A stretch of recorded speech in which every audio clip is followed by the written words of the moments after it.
Allez, résumé de la dernière semaine de 2022 du coup, avec la première journée aujourd'hui de 2023. 55 vidéos faites cette semaine, un peu moins que d'habitude, bon en même temps il y a moins d'actu aussi.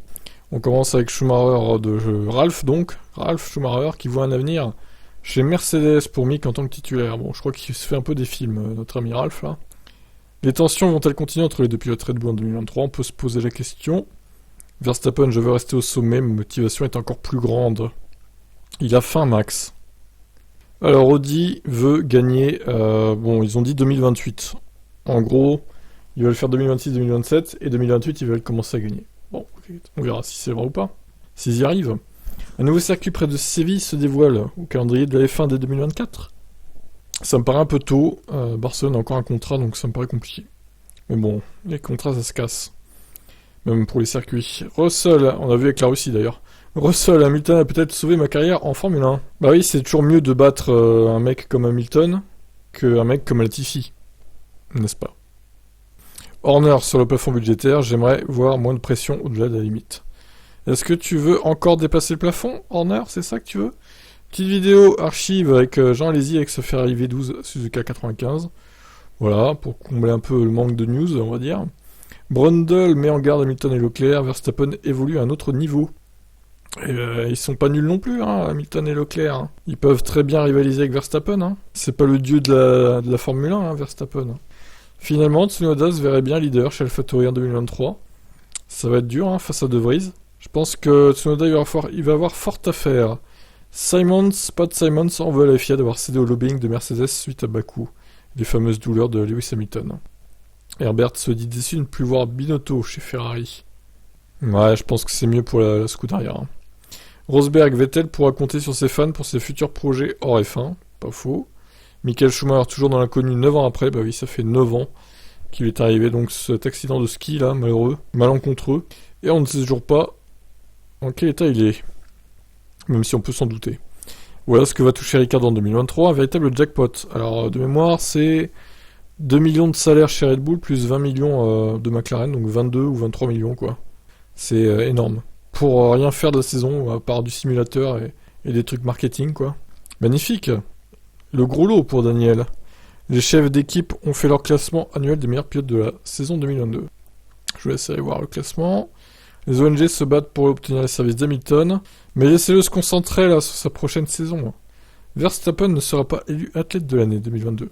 Mince, il doit être très déçu, Max. Herbert, Red Bull n'est pas imbattable, certes. René Arnoux qui tacle Binotto. Ça n'aurait tenu qu'à moi, j'aurais viré Binotto depuis longtemps. Ok, ambiance. Chauvelin raconte le shakedown chaotique à Silverstone pour la W13. Alonso, les problèmes de fiabilité d'Alpine ne sont pas comparables avec ceux de McLaren Honda. Clairement pas, non, c'est pas du tout comparable. C'était vraiment l'horreur hein, chez McLaren Honda. Il y avait de quoi péter un plomb. Hein. Verstappen, le monde a une fausse image de moi. Je suis quelqu'un de plutôt calme. Oui, comme on le voit dans cette miniature, effectivement, Max. Rosberg pense que Vettel pourrait faire une Tom Brady et revenir dès cette saison peut-être, ou l'année prochaine. Encore faut-il qu'il y ait des baquets dispo. Grand Prix de Las Vegas. Les fans se sont rués sur un deuxième lot de places hors de prix. Écoutez, apparemment tout le monde veut assister à ce Grand Prix. Hein. Hamilton et l'aspect théâtral de la F1, les fans aiment ça. Bon, oui, c'est sûr que cinéma hors piste nous intéresse aussi. Norbert Haug, la F1 l'Allemagne, c'est plus ce que c'était. Ouais, les pilotes allemands, ils se comptent sur les doigts de la main maintenant. Jenson Button, 2023 va être une saison épique. Ouais, on verra ça. Alonso, Verstappen et moi, on a une capacité d'adaptation supérieure aux autres pilotes. Eh ben voyons. Zach Brown, la FIA a raison d'interdire tout acte politique des pilotes pendant les Grands Prix. Bon, apparemment Zach Brown est d'accord avec la FIA, donc moi je suis pas trop de cet avis, mais bon. Chacun a son avis sur la question, on va dire. Adrian Newey, Verstappen a été méchant avec Hamilton en 2021. Méchant Max, vilain, pas beau. Le Brésil 2022 est l'une des 3 courses où Wolff était absent. Pas de bol. C'est vraiment terrible. Hein. Dans sa carrière en plus. Hein. Pas en 2022. Hein. Dans l'ensemble de sa carrière. Hein. Jos Verstappen, j'ai prédit la victoire à Spa 2022. Marco n'y croyait pas. Tu vas nous donner les chiffres du loto maintenant, Jos. Si tu es si fort que ça. Wolff, j'espère que De Vries aura sa chance chez Red Bull. Bah, à lui de faire le bon travail chez AlphaTauri, j'ai envie de dire. Décès de Pelé. Hamilton et Dominicali lui rendent hommage. Il y a ma chaîne de foot, hein, évidemment. Type foot. Je n'arrêterai pas de vous dire de vous abonner, tant qu'il n'y aura pas 1000 abonnés, au moins. Donc abonnez-vous, si vous êtes fan de foot. Steiner salue un Magnussen plus mature et détendu depuis son retour en 2022. Eh oui, ça l'a calmé d'être papa, visiblement. Vettel favori pour remplacer Marco à la gestion des pilotes Red Bull? Eh ben pourquoi pas, moi je dis oui. Hein. Le marsouinage de la W13 aurait provoqué des problèmes de fiabilité moteur. Bon, en tout cas, ça s'est pas vu grosso modo dans la saison, mais bon. Ça veut dire qu'il est solide leur moteur. Hein. Il a réussi à résister à ce putain de rebond là. Hamilton, j'aime toujours autant le défi que procure une nouvelle saison. Eh ben c'est bien Lewis, c'est une bonne mentalité, c'est positif. Vettel, entre Alonso et moi, le courant n'est jamais vraiment passé. T'es pas le seul Sébastien, t'inquiète pas. Wolf, nos victoires, c'est comme avoir eu 8 soirées de Noël d'affilée. Oui, les titres constructeurs, hein, évidemment. Horner, Mercedes sera déterminé à revenir au plus haut niveau en 2023. Ça c'est sûr. Tost met la pression sur son équipe après une saison 2022 difficile. Il y a de quoi, hein. AlphaTauri c'était décevant en 2022. C'est d'ailleurs pour ça aussi que Gasly il s'est dit vas-y je me casse quoi. Par contre, s'ils avaient fait une saison 2022 comme 2021, AlphaTauri il aurait peut-être hésité à 2 fois avant de partir, je pense, Gasly quand même. Wolf sur le dépassement de budget, Red Bull va avoir une mauvaise réputation et c'est injuste. Ah bah ils avaient qu'à pas dépasser, hein.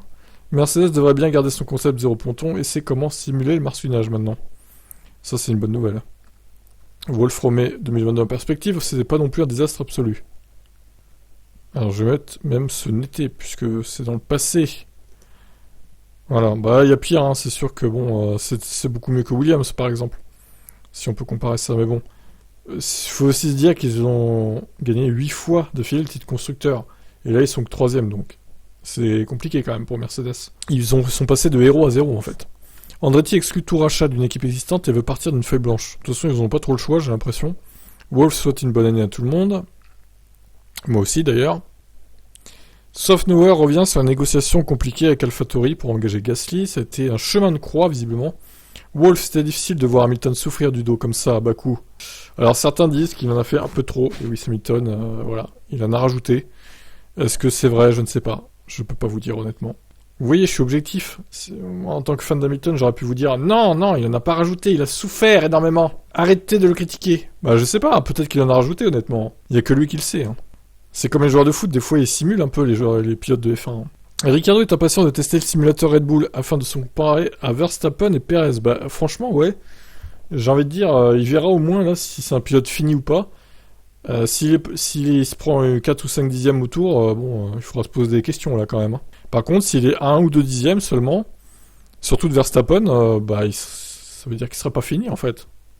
Donc ça va être une bonne opportunité pour lui, on va dire, de se tester. Hogue, Hamilton n'est pas un pilote fini justement. Je pense pas non plus, effectivement. Horner, Max a mûri, il est passé à la vitesse supérieure en 2022, ouais, ok. Et Verstappen remercie le soutien de ses fans pour la saison 2022. Et puis voilà, c'est fini. Allez, je vous retrouve demain pour une nouvelle semaine d'actu et la première semaine donc de 2023. Incroyable. Bon, de toute façon, même janvier, il n'y aura pas énormément d'actu, je pense. Ça va vraiment démarrer à partir de février. Là, ça va vraiment reprendre les trucs sérieux avec les présentations des monoplaces, etc. Mais bon, j'essaierai de vous trouver des news quand même. Allez, je vous laisse. Et pensez à vous abonner sur mes autres chaînes aussi, et puis sur TibF1, parce qu'il y a pas mal de vues, mais au final, les abonnés, les gens s'abonnent pas en fait. Ils regardent des vidéos, mais ils s'abonnent pas. Bon, après, c'est déjà bien qu'ils regardent des vidéos, hein, j'ai envie de dire, mais bon. Cliquez sur s'abonner, c'est gratuit.